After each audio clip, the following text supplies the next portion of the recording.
My name is Dougal McKenzie, and the title of the exhibition is A Dream and an Argument.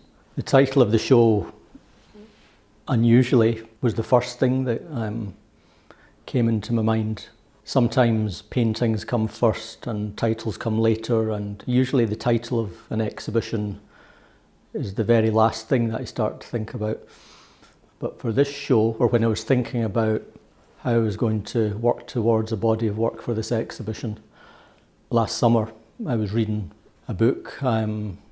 Reading always feeds into the paintings that I make. I usually read around the subject, read into a subject before the work even begins. So I just happened really to pick up a book, a biography, a sort of a fictional, partly factual biography of the Scottish writer Walter Scott by Alan Massey. And one of the chapters in this book was called A Dream and an Argument, and it jumped right out at me. And at that stage I didn't really even know how the work was going to form, but there was something about this title which hit me straight away, and there was just something about the idea of a dream and an argument somehow reflecting how I think about painting.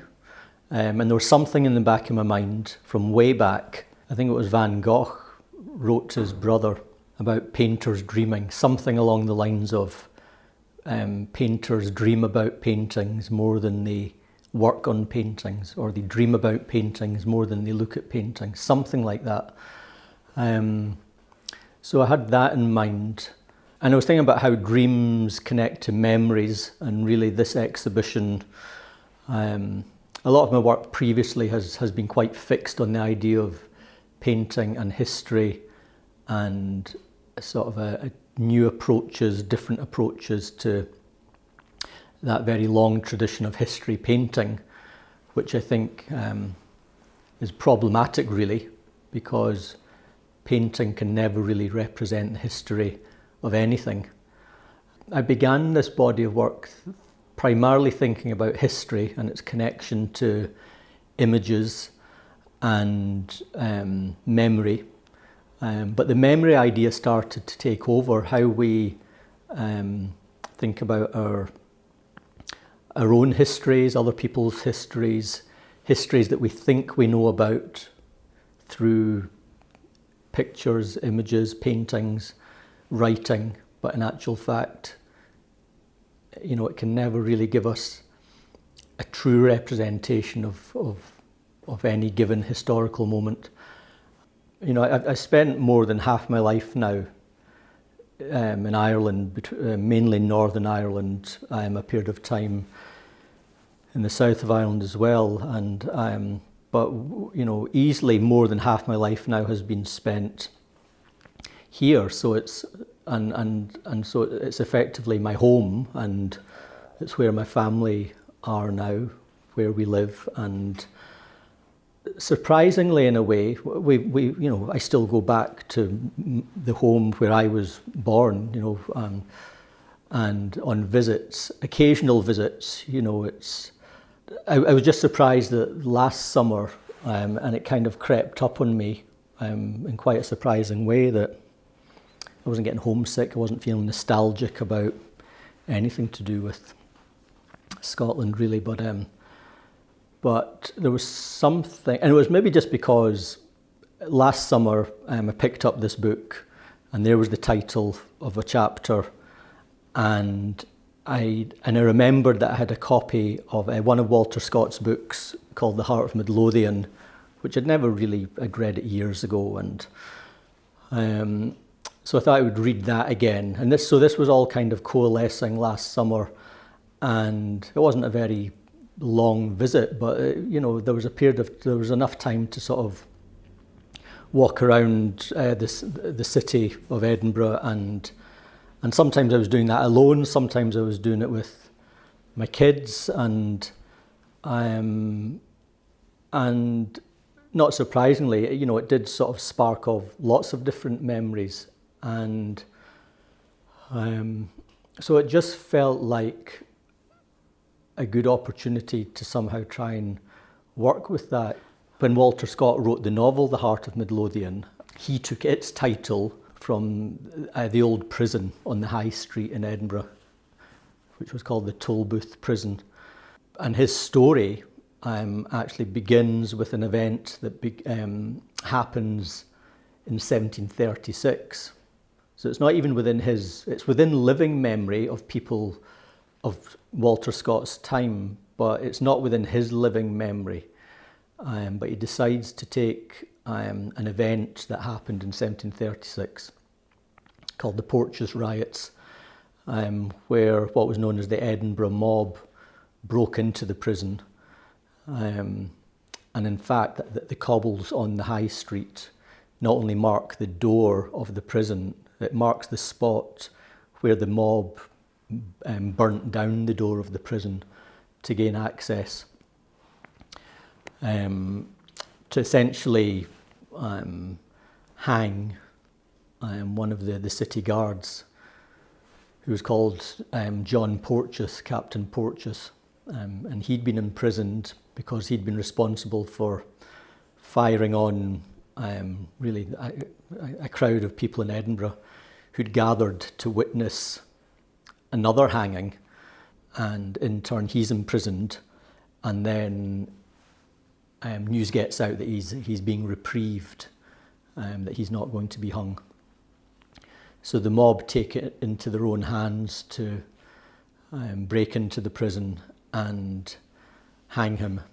And what I found interesting about that is that in Walter Scott's account of it in his novel and in historical accounts, what we discover is that Porteous is hung from what was called a dyer's pole. And I didn't know what this was. I mean, I presumed it had something to do with dyeing. I mean, I found that interesting because I thought of, colour and the staining of cloth and one of the ways that I paint as well is, it is a kind of a sort of staining. The way that I paint is, the paint is kept very thin and it's built up. I use oil paint more like watercolour in a way than actual, other ways that you can use oil paint. So there's a kind of a staining process that I use within my own way of painting. But having made this decision to not, to try and work with this idea of memory more,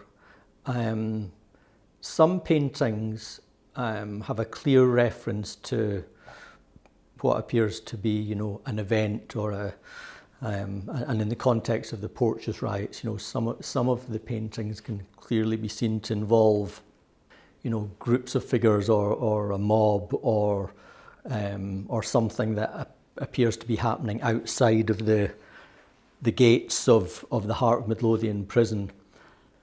So for me, the task in the paintings is to sort of try and have something that's there but is not there or seems to be.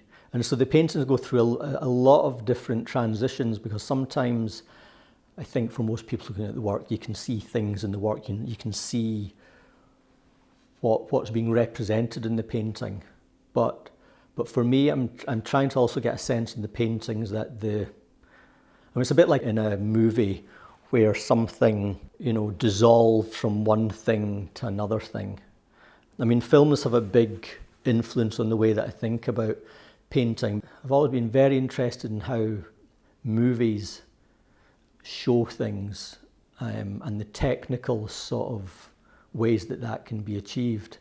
There are cinematic images which, not just within this body of work, but other works that I've made, there are cinematic images which appear in my paintings. I mean, there's the painting called Eremite, which has the floating figure, the upside down figure at the top of the painting. That was a coming together of two sources. One, the water, the turquoise is exaggerated, but it was a particular location, a particular place in Edinburgh. It's called St Margaret's Loch. It's not a loch as you would imagine it. It's a pond really, and it's an artificial pond that's been there for a long time. And this is one of the other locations. that is used in Walter Scott's novel, The Heart of Midlothian. So I thought about this as a subject for a painting, but I think I began to think of it as maybe just a painting of that section of the water. And then I found I had another, sometimes images kind of are there for a long time and you don't know when you're going to use them or why you're going to use them. So I did have an image, it's taken from the film The Swimmer, and there's just a very short moment in the film where you see a figure floating in a swimming pool inside a sort of a rubber ring, a big sort of inflatable ring. So I save these images and think, well, how would I ever use this? So that's where that particular image came from. And I called the painting Eremite at quite a late stage. I was thinking about the relationship of the location to St Anthony's Chapel on the side of Arthur's Seat.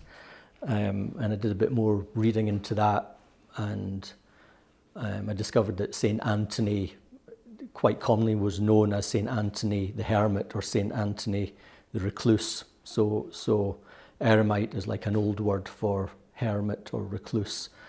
Each work has to work on its own terms, but then you're also thinking about how they all come together to form an exhibition. So, I mean, I go through different stages of sometimes having a number of them, and neither can you preempt too much how they're going to look until you get them into the exhibition space, because although I do find it helpful to think about, right, well, this one is going to hang with this one, and inevitably then you start to think about the exhibition in the round and how they may all sit together, you know, but you can't really, you don't know until the work's in the exhibition, you know, and of course there'll be things that people will look at in the exhibition, or things that in my mind have a clear connection and have a clear kind of relationship about, well, something that's happening in this painting in my mind has something that's has a relationship to something that's happening in another work now.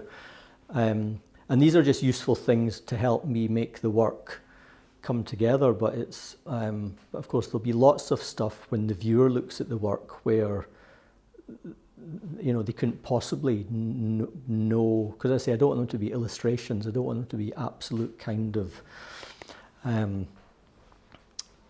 straightforward representations of, oh well, if this is happening here, then this is, you know, that this must.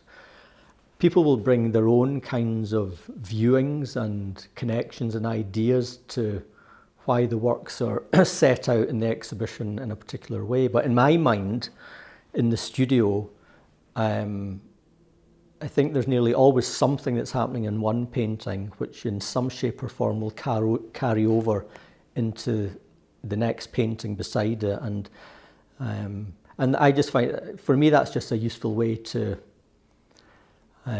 keep the work going, you know, to give myself some kind of confidence that there's a kind of a reason for doing it.